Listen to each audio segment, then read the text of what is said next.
I am going to give you a tour of my garden. So here we have our patio coming down from the porch, and my pride and joy here is our woodshed, which is almost empty now because it's the end of the winter, but we've got a green roof. Corey and I and my dad built this together. It's a timber frame woodshed, and I figured since it was going to have to be right in the middle of our garden, we'd put a little garden on top. If anybody wants to find out more about how to build a green roof, they're super cool, and I could send you the plans for our woodshed with the green roof if you donate to the Maine Fiddle Camp Scholarship Fund, so keep that in mind. Just to show you a little bit of the magic happening inside our woodshed right now. I'm gonna sneak up very slowly so as not to scare them. We have a family of robins that have been nesting in here, and you can just kind of see the little baby. There's a baby with his beak peeking over the nest. He's asleep right now. The parents are out collecting worms, and we have had the opportunity to watch this family grow this spring because we have not been on tour. Here we have my garden. I'm going to show you our porch in the back here. This is our side porch. I practiced all the songs for my covers album right there on those steps, and lots of other music as well. Got some herbs in pots here, and then we have 2 raised beds. I've got mint, some greens and radishes, lettuce, and Johnny jump ups. Raised beds are actually made with scrap cedar that we got on Route 3 on the way to Maine Fiddle Camp. I've got a rain barrel there and all my buckets trying to collect water for the garden. Rhubarb, that was my grandma's rhubarb.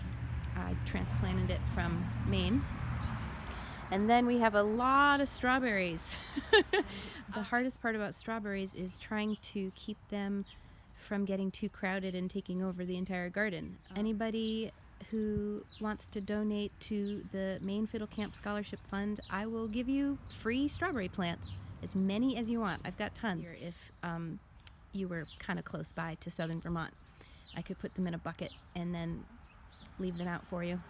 I've got lots of garlic. It's one of the crops I grow every year because we always use it all the time, and it's so much easier to have it on hand. The beach plum got from Fedco trees, and I'm going to go a little closer so you can see. I've got actually a couple of beach plums because they need several to pollinate.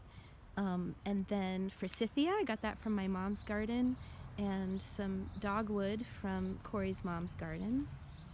And then some perennials over here. And all these different plants from different family and friends, and they're going to be changing and blooming as time goes on, so perhaps if I can do a second installment for the August camp, and you can see how things have changed in that time. These little baby tiny mini bleeding hearts, and then some irises from my stepmom, peonies not quite blooming yet, those are from Corey's mom, and some yarrow. I've been using that for tea, to dry the flowers for tea in the winter, and rose, that's a beach rose from my mom.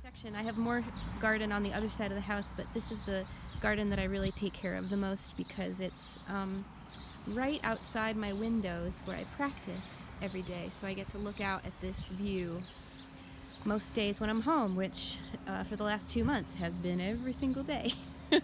So thanks everybody for tuning in to the virtual Maine Fiddle Camp. I hope you're staying safe and healthy and playing lots of music wherever you are.